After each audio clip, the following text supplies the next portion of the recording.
Bonjour Fabrice Planchon.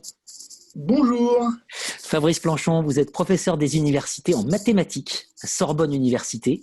Vous êtes membre de la CPCNU. Vous allez nous expliquer ce que c'est la CPCNU. Et il y a une actualité très forte qui justifie de vous recevoir aujourd'hui autour du CNU et de la procédure de qualification, notamment. Alors la CPCNU d'abord. Tout à fait. Alors, allons-y pour la CPCNU. La CPCNU est la commission permanente du Conseil national des universités. C'est la réunion de l'ensemble des bureaux de chaque section disciplinaire du CNU, c'est-à-dire c'est une assemblée d'environ 200 collègues qui élisent à leur tour un bureau représentatif de la CPCNU avec un président ou une présidente à sa tête et des vice-présidents ou vice-présidentes disciplinaires par grand champ disciplinaire. C'est ce qu'on appelle les groupes dans le jargon CNU, et je suis le vice-président du groupe 5, qui est le groupe des mathématiques et de l'informatique, c'est-à-dire 3 sections CNU. Mathématiques, informatique. Et alors, donc, on va parler aussi de l'école française de mathématiques. Alors, évidemment, l'actualité, c'est l'amendement Ingray adopté par le Sénat qui propose la suppression, pour faire simple, de la procédure de qualification au niveau national pour les recrutements de maîtres de conférences et de professeurs d'université. Je crois que c'est plus compliqué que ça. Alors, c'est effectivement techniquement un petit peu plus compliqué que ça. D'une part, la qualification est effectivement supprimée pour les maîtres de conférences qui sont en poste.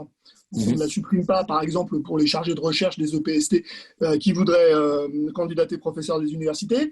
Et puis, dans une autre partie de l'amendement, un sous-amendement, on met en place une dérogation pour les établissements qui seraient susceptibles de demander à être autorisés à ne pas requérir la qualification pour les candidatures sur des postes dont ils donneraient la liste, par exemple par discipline, et il faut quand même le noter en excluant les disciplines où l'agrégation du supérieur existe encore. D'accord. Alors évidemment, la question, ça paraît très transpartisan et faire consensus, cette affaire de disparition de la qualification, finalement, qui semble un peu une aberration. Voilà. Pourquoi ? Quel est le sens d'avoir une procédure nationale de qualification ? Alors, d'une certaine façon, si l'on pense que les universitaires sont des fonctionnaires, c'est l'équivalent d'une liste d'aptitudes. Bon, c'est un grand principe général de la fonction publique, donc les listes d'aptitudes. D'un point de vue, on va dire, du monde universitaire, la qualification, c'est d'une certaine façon une façon de garantir une forme d'examen national et d'homogénéité dans une discipline, des critères requis pour exercer les fonctions d'enseignant-chercheur.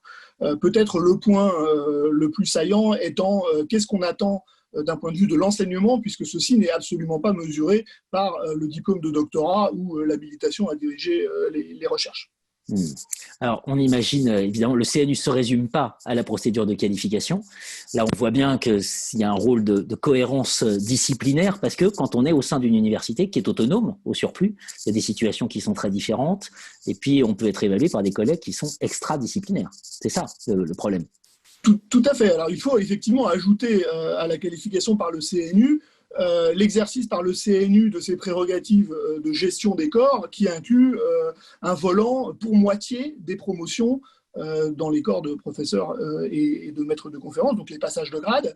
Et de nouveau, le fait que le CNU exerce cette prérogative lui permet un examen national des dossiers suivant une vision disciplinaire qui n'est pas celle actuellement pratiquée par les conseils académiques, où le plus souvent, pour des raisons de déontologie et de proximité immédiate, les membres des conseils académiques se retrouvent à regarder des dossiers qui ne relèvent pas de leur discipline. Donc ça n'est pas du tout le même exercice, et je pense qu'il faut insister sur le fait que ces deux voies sont en quelque sorte complémentaires, et elles permettent d'examiner et de promouvoir des profils qui peuvent être assez différents.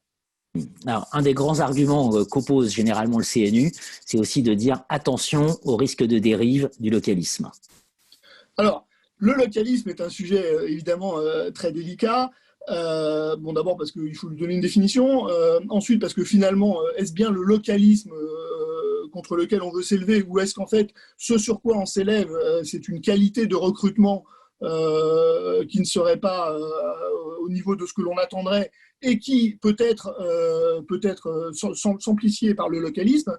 Je pense qu'il est intéressant de penser que dans une grande partie des pays d'Europe, notamment dans le Nord, mais en commençant par l'Allemagne, où évidemment il n'existe pas d'équivalent de la qualification, le recrutement local par une université est tout simplement interdit par les textes.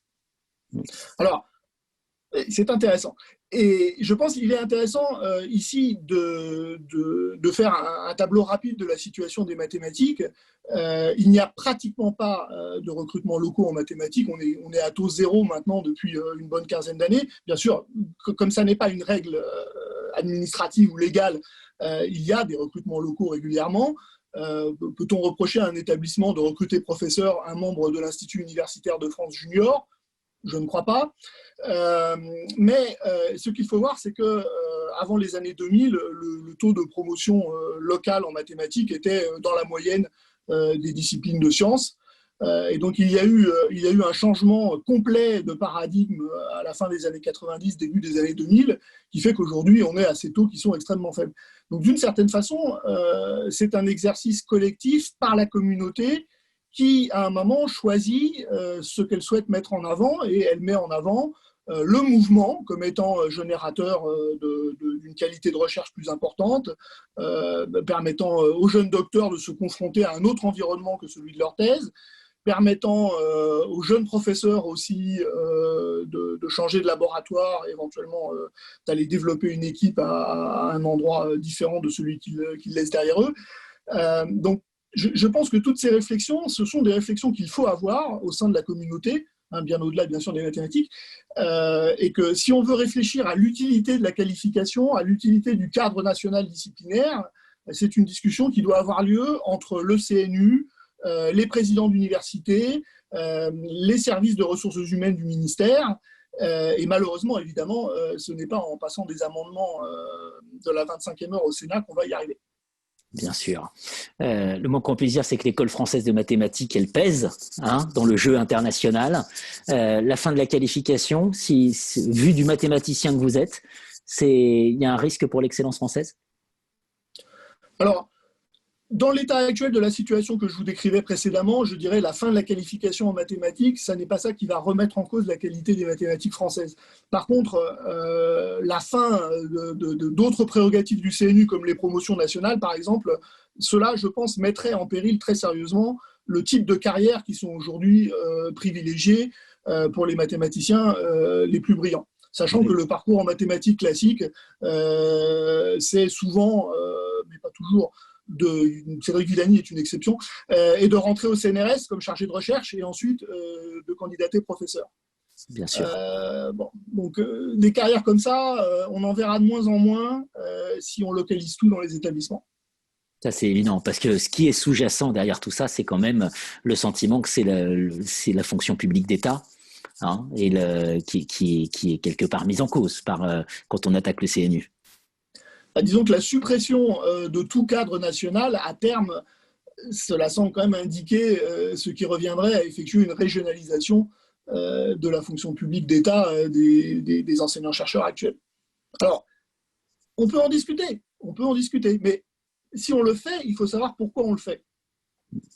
D'où l'importance que ce ne soit pas un amendement de la 25e heure qui emporte des conséquences qui ne seraient pas maîtrisées. Tout à fait. Merci beaucoup, Fabrice Planchon. Merci.